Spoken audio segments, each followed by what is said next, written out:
Sir ऐसा आता है, ये पूरे बंधे पर कम से कम 8-10 जगह रैनकट बने हुए हैं। और जब बाढ़ आती है तो पूरे हम लोग रात भर सोते नहीं, इस बंधे के डर से कि कहीं रात को फूट जाएगा तो सारा हम लोग का नुकसान हो जाएगा, हम लोग को गांव छोड़ना पड़ जाएगा। इसलिए सर पूरे रैनकट को हम रात भर पहरा देते हैं यहाँ से और वहाँ चंदा घाट तक। क्या करें, लगा देते हैं। जब देखा ना बाढ़ आवल तो 10 मनई यहाँ वहाँ बैठल रहे, चले हाजिरी बना के।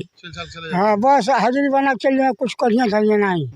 ये धंधा है वो सबकी हर बार का। हर बार। अधिकारियों को अगर लोगों की सुरक्षा की वाकई फिक्र है तो उन लोगों को धरातल पर उतरना पड़ेगा और आकर के ये जवाबदेही कौन तय करेगा। मौके पर आएँ और जवाबदेही ये बताएं कि किसकी जवाबदेही है, आखिर ये जिम्मेदारी क्या किसकी है। क्या आम नागरिक आकर के इस रैनकट को भरेगा? लाखों करोड़ों रुपए सरकार हर साल खर्च कर देती है तटबंध के मरम्मत में।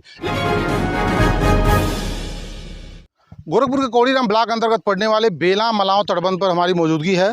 सरकार का ये आदेश था कि जून समाप्त होते होते सभी तटबंधों की मरम्मत हो जानी चाहिए थी, लेकिन आपको बता दें आज जुलाई 10 है, यानी 10 जुलाई हो गया आज। इसके बावजूद भी अभी हम 1 से 1.5 किलोमीटर की यात्रा करके इस बंधे पे आए हैं, लेकिन हम लोगों को कम से कम 10 से 12 बड़े बड़े रैनकट मिले हैं, रैट होल्स मिले हैं, जिनकी मरम्मत अभी नहीं किया गया। बगल में ही राप्ती नदी बह रही है। जैसे ही बाढ़ का समय आता है या बाढ़ आती है, सबसे पहले ये इलाका भर जाता है। और आपको बांध पे मौजूद हम एक रैनकट दिखाना चाहेंगे। ये देखिए, बरसात में बने ये रैनकट कितने बड़े बड़े हैं और अभी तक इनकी मरम्मत नहीं की गई है। अभी मानसून का उतना असर गोरखपुर में नहीं है, या हम ये नहीं कह सकते कि भारी बारिश अभी हुई है। उसके पहले ये रैनकट की हालात आप देख लीजिए।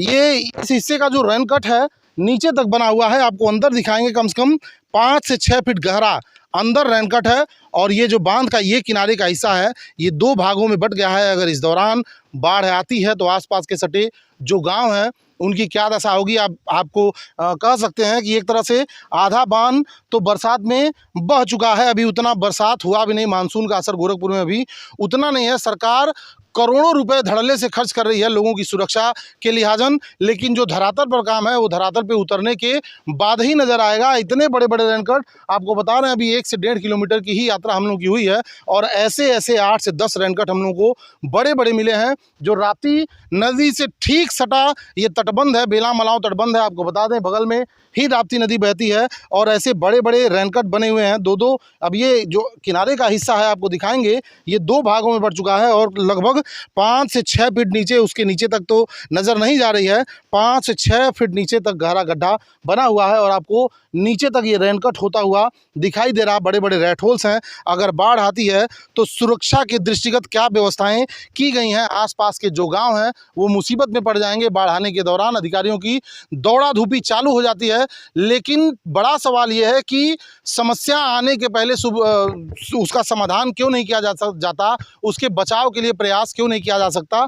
हम लगभग 1 से 1.5 किलोमीटर आए हैं, बार बार आपको बता रहे हैं, और इतने के अंदर से यानी बेला चौराहे से अभी हम मधुरिया बाबा के स्थान तक ही आए हैं। आगे राप्ती नदी है और हमको इतने दूर के अंदर ही 8 से 10 बड़े बड़े रैनकट मिले हैं। आखिर ये लाखों रुपए खर्च कहाँ हो रहे हैं, ये जा कहाँ रहे हैं? अगर बांध इस तरह से जर्जर अवस्था में है तो लोगों की सुरक्षा के साथ एक बड़ा खिलवाड़ किया जा रहा है। आपको पीछे ही दिखाएंगे, ये देवकली गांव है, आप देख सकते हैं, जो बेला मलाव तटबंध से सटा हुआ है। और ऐसे में देवकली गांव के ठीक सामने ये बड़ा सा रैनकट आपको दिखा रहे हैं और भी तमाम रैनकट बने हुए हैं। आपको वीडियो में दिख भी रहा होगा, वो बड़े बड़े रैनकट इस बेला मलाव तटबंध पे बने हुए हैं, लेकिन अभी धरातल पे काम शून्य है। जबकि गवर्नमेंट का ये आदेश था कि जून समाप्त होते होते बंधों की मरम्मत हो जानी चाहिए, लेकिन अभी तक जो वास्तविकता है, ग्राउंड जीरो की रिपोर्ट है, वहाँ हम दिखाएंगे आपको, इस तरह का कोई काम नहीं किया गया है। और मुझे नहीं लगता है कि बेला मलाव तटबंध की मरम्मत की गई है। अगर मरम्मत की गई है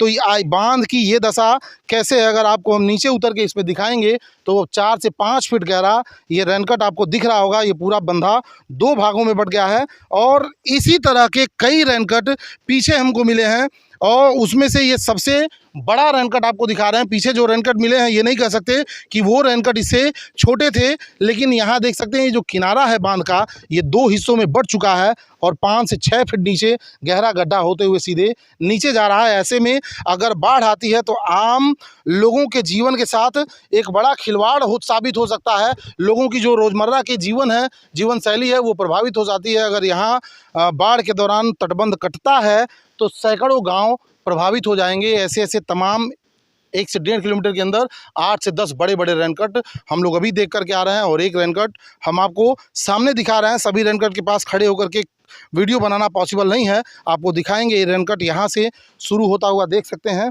यहाँ से इसकी शुरुआत हुई है। चाचा आप यही के निवासी हैं? जी सर, हम देवकली के निवासी हैं। देवकली के जो बगल में गाँव मेरा गांव बगल में ही है। ये एक बड़ा सा रेनकट बना हुआ है, इसको लेकर के क्या कहना चाहेंगे? सर ऐसा आता है, ये पूरे बंधे पर कम से कम 8-10 जगह रैंकेट बने हुए हैं और जब बाढ़ आती है तो पूरे हम लोग रात भर सोते नहीं, इस बंधे के डर से कि कहीं रात को फूट जाएगा तो सारा हम लोग का नुकसान हो जाएगा, हम लोग को गांव छोड़ना पड़ जाएगा। इसलिए सर पूरे रैंकेट को हम रात भर पहरा देते हैं यहाँ से और वहाँ चंदा घाट तक पूरे रात भर। अच्छा, सरकार ने जून तक ही इसकी मरम्मत करने का आदेश जारी किया था और जुलाई आ गया, बाढ़ का समय आ चुका है और अभी तक मरम्मत नहीं है। सर ये हर बार ऐसी होता है। जी सर, बाढ़ आती है, बाढ़ आने में 1-2 महीने रहता है, थोड़ा मोड़ा इधर उधर लोग करवा देते हैं, उसके बाद छोड़ देते हैं। नहीं आज तक के बंदा पता नहीं क्या बन जाता। आप भी यहीं के रहने वाले हैं? किस गांव के हैं? देवकली अच्छा, सामने जो गांव है, क्या कहेंगे? बड़े बड़े रेनकट हैं तो क्या करे, लगा देते हैं। जब देखा ना बाढ़ आवल तो 10 मनई यहाँ वहाँ बैठल रहे, चले हाजिरी बना के। चले हाँ बस हाजिरी बना के चले, कुछ करिए धरिए नहीं। ये धंधा है वो सबकी, हर बार की। अब देखिए, एक बड़ा आरोप ग्रामीणों के द्वारा लगाया जा रहा है। अब सोचिए, बाढ़ का समय आ चुका है और अगर सुरक्षा व्यवस्था आम लोग न संभालें तो अधिकारियों और नेताओं के भरोसे तो हो चुकी सुरक्षा। जैसा आप लोग बता रहे हैं, पूरी रात जाग जाग करके इस बांध की लोग रखवाली करते हैं। चाचा जी भी बता रहे हैं कि जैसे ही बाढ़ आता है 8 से 10 लोग लगते हैं, ऊपर मिट्टी साफ करते हैं, थोड़ा बराबर करते हैं और चले जाते हैं। जी, अधिकारियों को अगर लोगों की सुरक्षा की वाकई फिक्र है तो उन लोगों को धरातल पर उतरना पड़ेगा और आकर के ये जवाबदेही कौन तय करेगा। मौके पर आएँ और जवाबदेही ये बताएं कि किसकी जवाबदेही है, आखिर ये जिम्मेदारी क्या किसकी है। क्या आम नागरिक आकर के इस रेनकट को भरेगा? लाखों करोड़ों रुपए सरकार हर साल खर्च कर देती है तटबंध के मरम्मत में, लेकिन जब मौके पर धरातल पर उतर करके आकर के वास्तविकता की जांच की जाती है तो वास्तविकता कुछ और ही निकल करके आती है।